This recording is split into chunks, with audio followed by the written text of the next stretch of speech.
j'ai l'honneur de représenter Jean-Claude Boutin, qui est le président de ce comité, qui n'a pas pu être avec nous aujourd'hui. Bien, alors moi, ça fait une dizaine d'années que je participe aussi à ce comité de labellisation. Alors pour rappeler un peu d'abord les grandes lignes de ce qu'il fait, donc c'est donc plutôt les métiers de la banque et l'avenir des métiers de la banque. Et c'est depuis le début, en fait, de mémoire, 101 entreprises, 101 start-up qui ont été vues et donc labellisées. Et cette année en particulier, en fait, nous en avons vu 24 et deuxième semestre, nous allons en labelliser donc 7 que nous verrons donc aujourd'hui. Il faut quand même savoir que pour en arriver à 7, il y a eu 100 propositions qui ont été étudiées. Et toutes les sociétés qui, entre guillemets, pitchent devant le comité ne sont pas labellisées. Il y en a à peu près un tiers qui ne passent pas la barrière. Alors pourquoi ? Parce que l'objectif quand même est donc d'aider des sociétés qui se lancent dans ces métiers, qui sont des métiers de l'écosystème donc bancaire.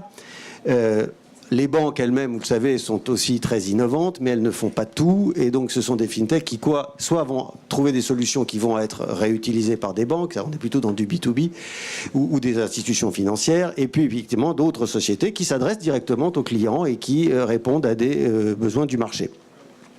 Voilà, donc aujourd'hui, c'est les grands thèmes que l'on voit sont un peu ceux qui ont déjà été évoqués. On est quand même dans la dématérialisation accélérée des processus qui vont aller vers aussi donc pas mal d'intelligence artificielle. On voit émerger, on l'a évoqué aussi tout à l'heure, des solutions qui commencent à passer par des blockchains ou dispositifs d'enregistrement électronique partagé, si on reprend le terme légal.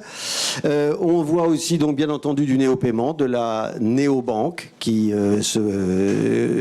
propose des parcours clients innovants et souvent d'ailleurs simplifiés. Voilà.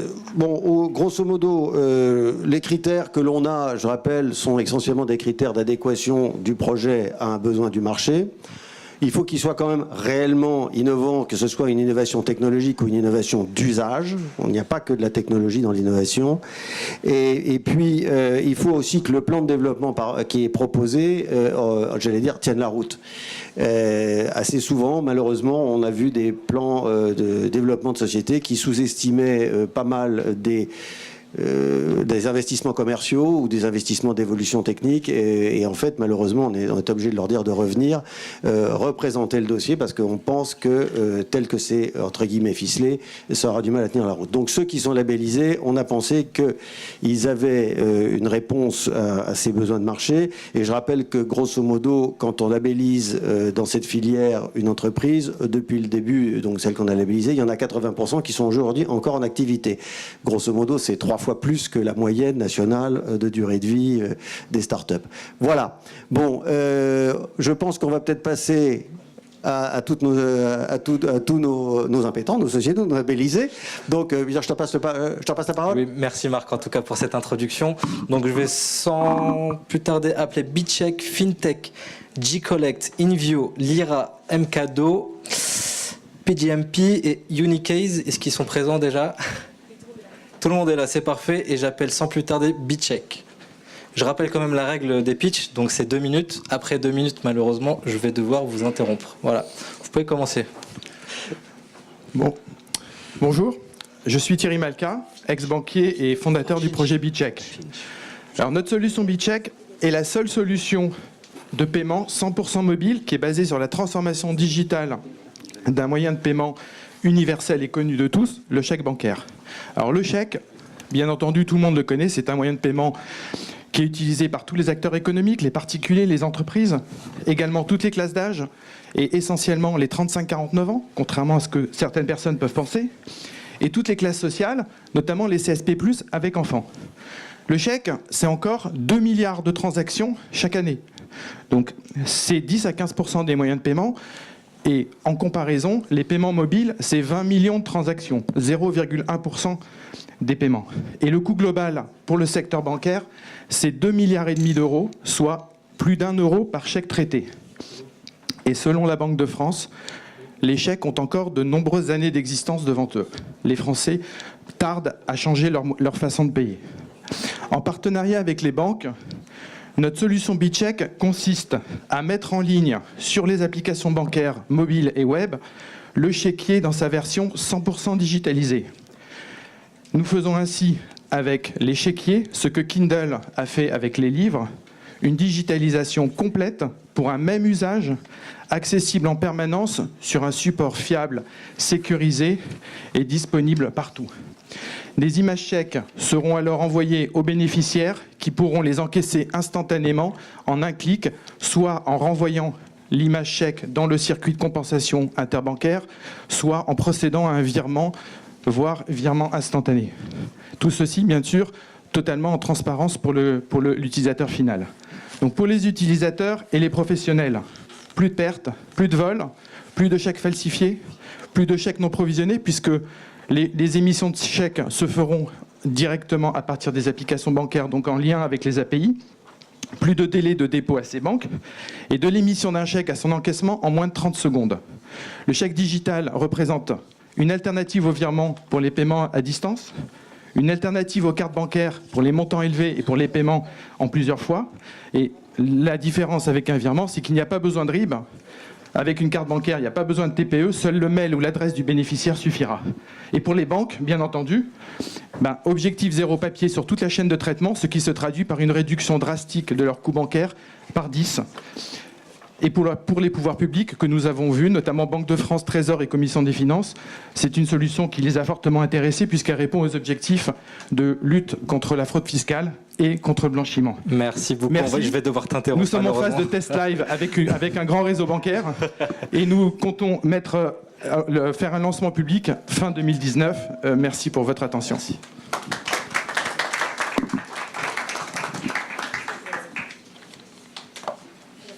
Non, c'est après. Ce sera après la photo. Après, ce sera après. Et on va... Comment ça s'appelle déjà, s'il te plaît ? Finch. On va passer à la FinTech Finch de Benjamin Bitton, s'il vous plaît. Benjamin Bitton. Une fois. 2 fois. 3 fois. Adjugé, absent. On reviendra après, bien sûr. On va passer à G-Collect, justement, de Fabrice Develay, s'il vous plaît. Bonjour. Bonjour. Vous avez le micro sur le pupitre. Et vous avez bien entendu 2 minutes, s'il vous plaît. Bonjour, je suis Fabrice, le fondateur de G-Collect. Personne ne dit ce qu'il gagne, personne ne dit ce qu'il perd en France. Le montant des salaires et celui des impayés sont 2 tabous. Je vais vous communiquer 2 chiffres. 50 milliards d'euros, c'est le montant par an des passages en perte en France des impayés. 300 000, c'est le nombre d'emplois directement menacés par ces impayés. L'objectif de G-Collect est de démocratiser le recouvrement amiable des impayés auprès des oubliés du recouvrement et de le faciliter auprès des PME, des TPE, en leur offrant l'opportunité de déposer sur notre place de marché leurs factures, leurs créances impayées. G-Collect est donc la première et unique place de marché indépendante de mise en relation entre les professionnels du recouvrement et les entreprises qui ont des factures impayées. Elle permet d'obtenir des honoraires moitié moins chers que ceux pratiqués habituellement. En effet, ce sont nos algorithmes qui calculent le montant de l'honoraire de recouvrement. Ce n'est plus le prestataire qui fixe et impose ce montant à son client. Nos clients n'ont plus besoin de maîtriser constamment le prix du marché, nous le faisons pour lui. La seconde innovation, c'est l'évaluation des prestataires, des professionnels du recouvrement sur leur capacité à recouvrer les impayés tout en préservant la relation client. Notre plateforme fonctionne depuis 1 an. Nous avons été labellisés tiers de confiance par la Fédération nationale des tiers de confiance du numérique. Et aujourd'hui, c'est notre Coupe du Monde, notre victoire de la musique, le label Finance Innovation. La presse économique, professionnelle et grand public s'est fait l'écho de G-Collect. Notre modèle est duplicable partout dans le monde, car s'il est un sujet universel, c'est bien celui des impayés. Je suis très heureux de vous avoir présenté G-Collect. Je suis à votre écoute, à votre disposition. Vous pouvez nous retrouver sur jcollect.fr et rejoindre ma communauté sur LinkedIn. Merci à tous.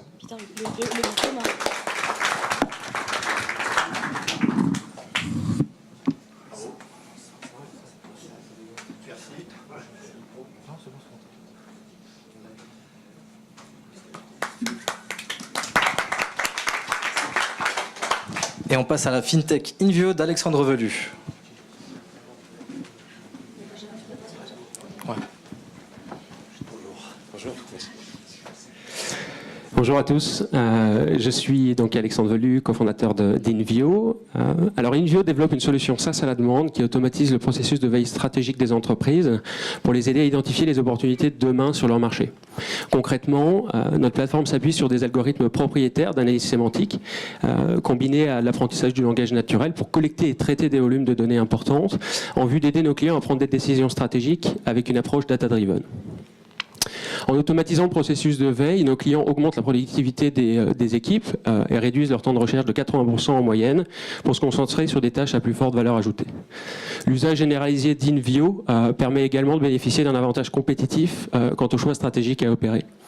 Nous avons construit la plateforme autour de 3 piliers. Un pilier éducatif, car nous sommes convaincus que l'acculturation des collaborateurs sera un élément clé pour la transformation digitale des entreprises. Un pilier sur l'analyse et la visualisation de la donnée pour comprendre les tendances du secteur. Et un pilier recherche pour accéder à des cas d'usage plus spécifiques. Notre modèle économique est assez simple. Le client paye une licence mensuelle pour accéder à nos produits et services financiers regroupés au sein d'une plateforme unique. Et chaque licence comprend 5 utilisateurs. Donc nous travaillons aujourd'hui avec des grands groupes qui sont répartis sur plusieurs typologies d'acteurs, comme des banques, des assureurs, des cabinets de conseil ou encore des fonds d'investissement. Et le déploiement massif d'outils de business intelligence dans le monde s'explique pour 2 raisons. D'une part, le big data, avec 90% des données en circulation qui ont été générées sur ces 2 dernières années. Et d'autre part, les nouvelles avancées technologiques comme le machine learning et le NLP, comme je le mentionnais. Le marché qu'on adresse devrait atteindre 34 milliards de dollars d'ici 2023, ce qui est assez conséquent. Aujourd'hui, on adresse les besoins du marché financier, mais on envisage de déployer notre modèle sur toutes les industries internes. Donc l'entreprise a été créée par une équipe d'anciens banquiers et de développeurs seniors, qui peuvent également compter sur les conseils d'un comité stratégique et composé de 4 femmes, ce qui fait notre grande fierté. Voilà, je vous remercie pour votre attention.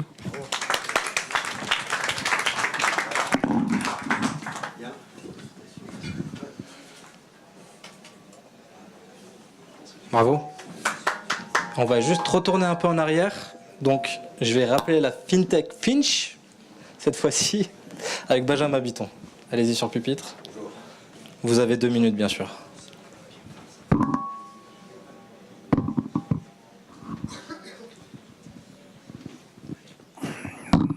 Bonjour à tous. La FinTech. Nous avons juste supprimé la voyelle E au mot FinTech et avons créé Finch. Je suis Benjamin Bitton, l'un des 3 fondateurs de Finch, le premier réseau social bancaire. Aviez-vous entendu ce terme auparavant, un réseau social bancaire? Je vous en dis plus. Finch, c'est une néobanque qui propose tous les services d'une banque en ligne, mais aussi une plateforme de prêt entre particuliers. Nos utilisateurs forment une communauté, prêtent et empruntent des fonds, communiquent entre eux via notre messagerie instantanée et se rencontrent à la mode d'un réseau social, voire d'une application de rencontre. Les flux sont entièrement gérés par nos soins, du prêt à l'octroi de l'emprunt jusqu'au remboursement des prêteurs. Nous avons souhaité démocratiser l'acte de prêt et d'emprunt grâce à 2 fonctions principales. Prêter et emprunter devient aussi facile que de faire un virement ou de consulter son compte. Nous avons officiellement été lancés en juin dernier.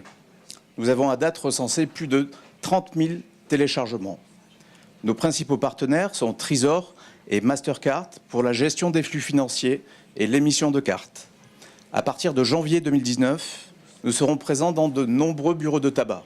Nous visons 50 000 utilisateurs pour fin 2019. Nous sommes actuellement en phase de recherche d'une 3e levée de fonds. Merci pour votre attention. Je suis maintenant disponible pour échanger avec vous. Je vous invite à visiter notre site www.finch.fr.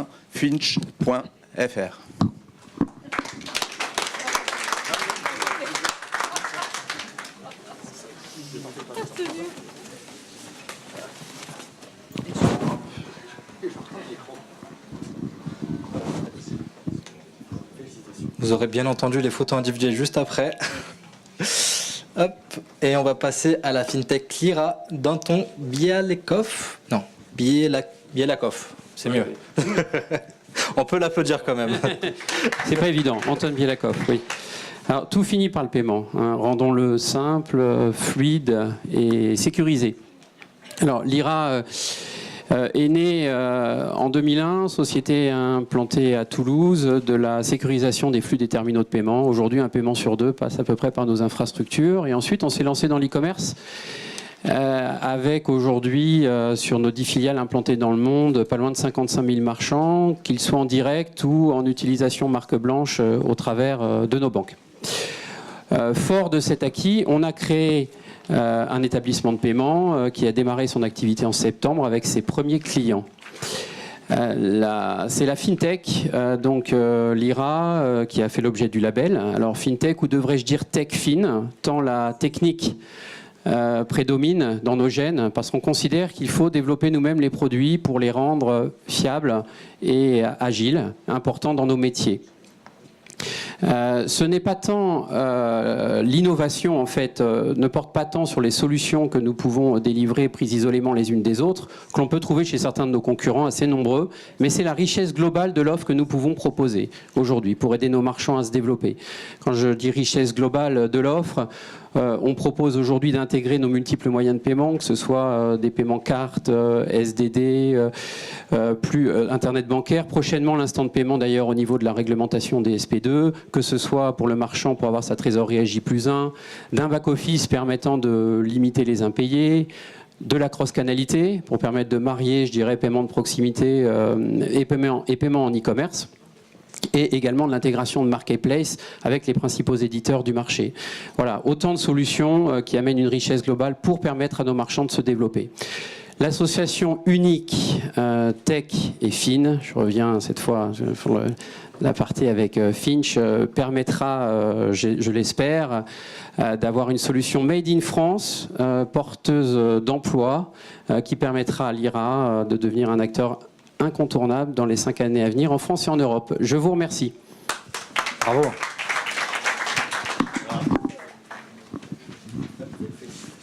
Et vous avez bien entendu le diplôme officiel qui vous attribue le label Financier Innovation. Bravo encore. On peut l'applaudir. Hein. Et j'appelle M. Cadeau de Christophe Verpilla. Vous avez 2 minutes. J'ai 2 minutes. Merci.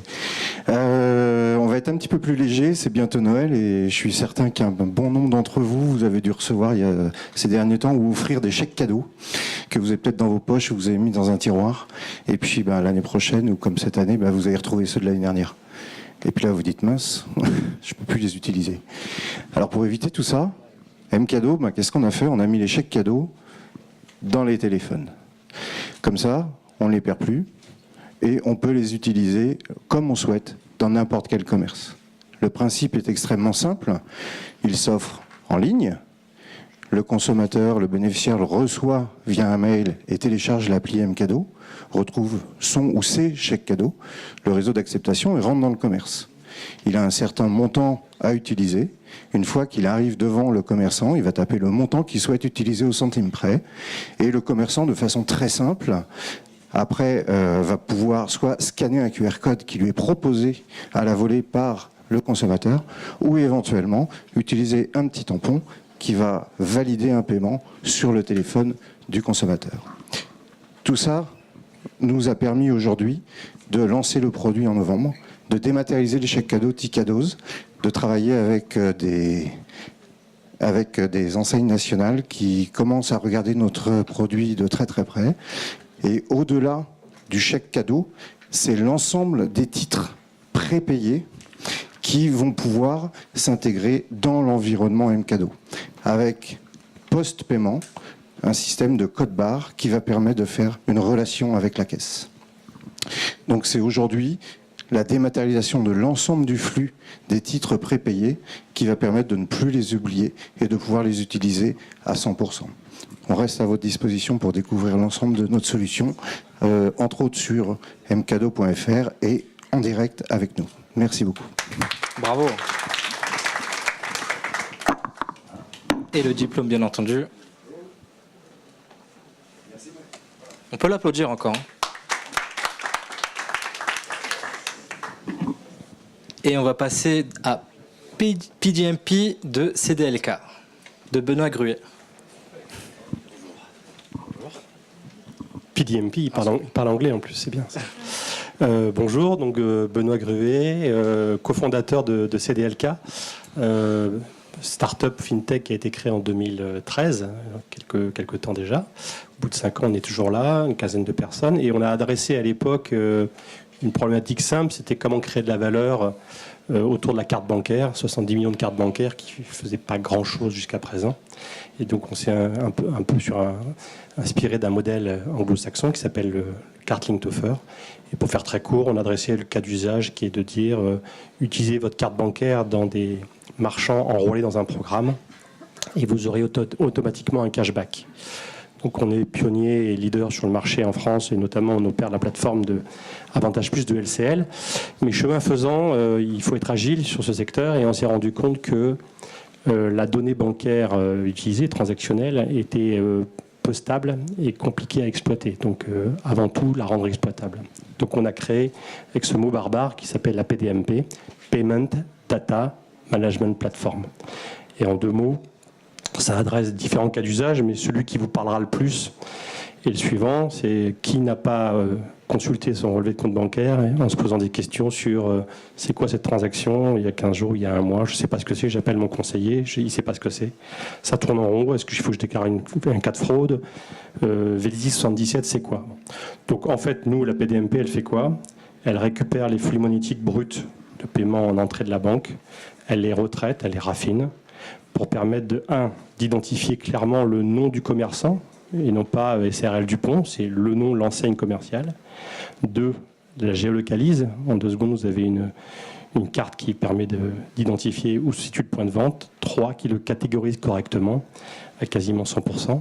Et donc, ça permet d'adresser des cas d'usage pour la banque et d'accompagner la banque dans sa transformation digitale. Des choses simples, un peu compliquées, à base de big data, d'algorithmes. Voilà. Donc merci pour votre écoute et n'hésitez pas à nous contacter si vous avez des questions.